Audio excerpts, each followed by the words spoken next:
Je suis fan de Franklin Nyamsi. Si, je vous jure, il est une école pour toute l'Afrique. Parce qu'en un seul homme, on peut trouver autant de contradictions qu'il n'est pas possible d'en rencontrer dans une seule vie. J'ai diffusé une vidéo qui est en train de circuler, c'est ce qu'on appelle la VAR. Malheureusement, ce que nous faisons aujourd'hui laisse des traces et des témoignages et qu'il n'est pas facile de tromper les gens comme on veut. Diffuser une vidéo de ce monsieur dans sa jeunesse, de ce grand professeur, que dis-je, pardon, dans sa jeunesse, il y a une vingtaine d'années, dans lequel il argumentait et témoignait sur le fait que, à son avis, toutes études menées, toute conclusion prise, tout témoignage écouté, c'est Blaise Compaoré qui a fait le coup d'État qui a permis à Thomas Sankara d'arriver au pouvoir. Donc c'est Compaoré qui a mis Sankara au pouvoir. Que Sankara est devenu très rapidement sanguinaire, qui s'est mis à assassiner tous ceux qu'il soupçonnait de vouloir prendre son pouvoir. Et Blaise s'est retrouvé dans une situation où il devait faire un choix, se laisser mourir ou tuer Thomas Sankara. Houphouët-Boigny n'avait rien à foutre de Thomas Sankara, qui était un petit qui ne le gênait en rien. La France, des balivernes inventées pour faire joli. Ce n'est pas moi qui le dis, c'est le grand professeur académicien, docteur Franklin Nyamsi.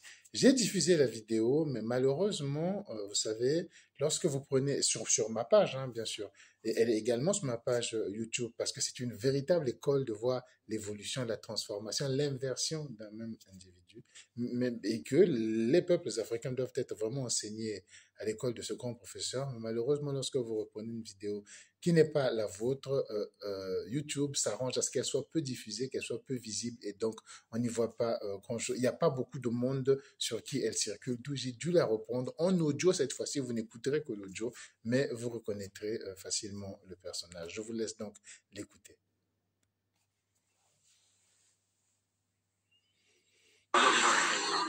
Oui, professeur Franklin Nyamsi, est-ce que vous comprenez quand même que la jeunesse africaine s'identifie plus à Thomas Sankara, a plus de sympathie et d'empathie pour Thomas Sankara que pour Blaise Compaoré, qui pour eux, c'est quand même leur antichrist?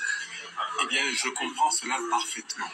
Parce que le 15 octobre 1987, moi j'étais en classe de 3e au Cameroun et je me suis parfaitement identifié à Thomas Sankara. Et j'ai souffert dans ma chair la perte de cet homme qui, sincèrement, aimait l'Afrique. Mais ce qui manque de plus en plus à la jeunesse africaine, c'est la patience d'étudier l'histoire de notre continent.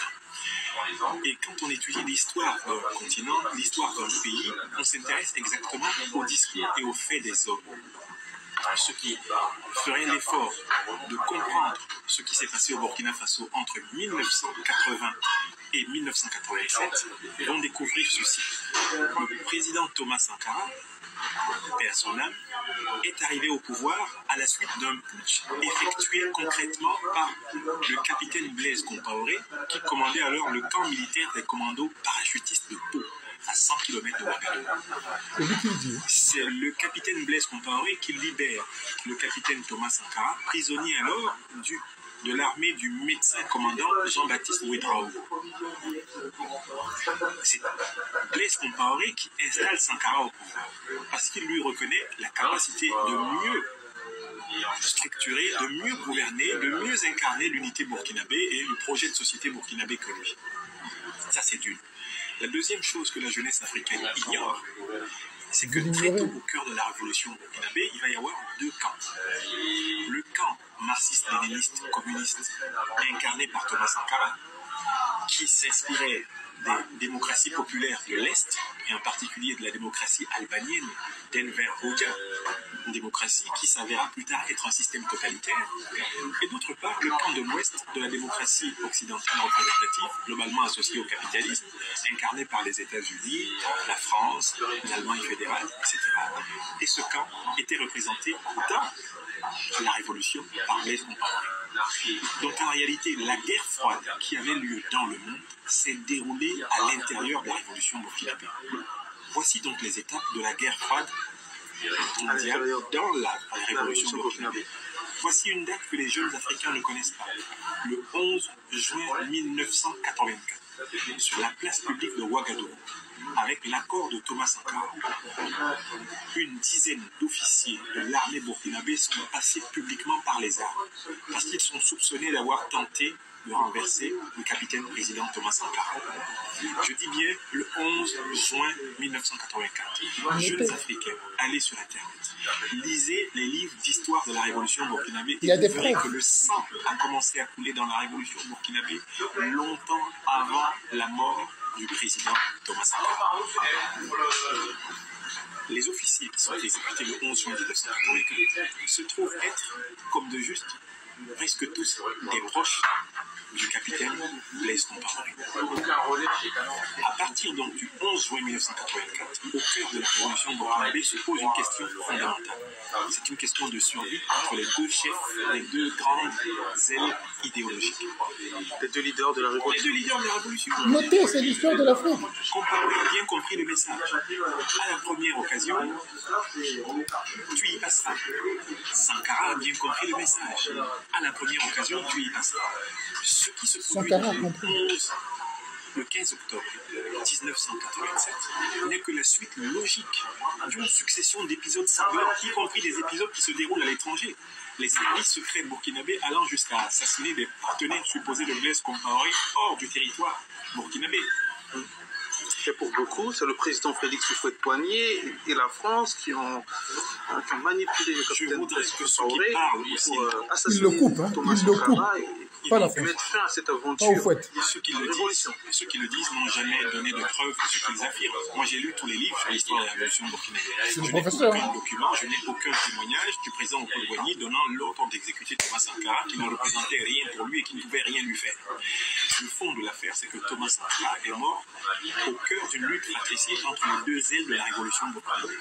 Lui-même avait dégainé le premier, puisque le 11 juin 1984, avec son accord explicite, un tribunal de Ouagadougou exécutait des hauts gradés de l'armée burkinabé en public à Ouagadougou. J'invite les jeunes Africains à ne pas importer les problématiques politiques d'un pays vers un autre sans connaître l'histoire intérieure de ce pays. Blaise Compaoré n'est pas l'homme que l'on croit. Sans doute il n'a pas le verbe, l'éloquence, la brillance du tribun que fut le capitaine président Thomas Sankara. Mais il a pour lui, à mon avis, ce qu'on peut appeler l'archive, le témoignage de l'histoire.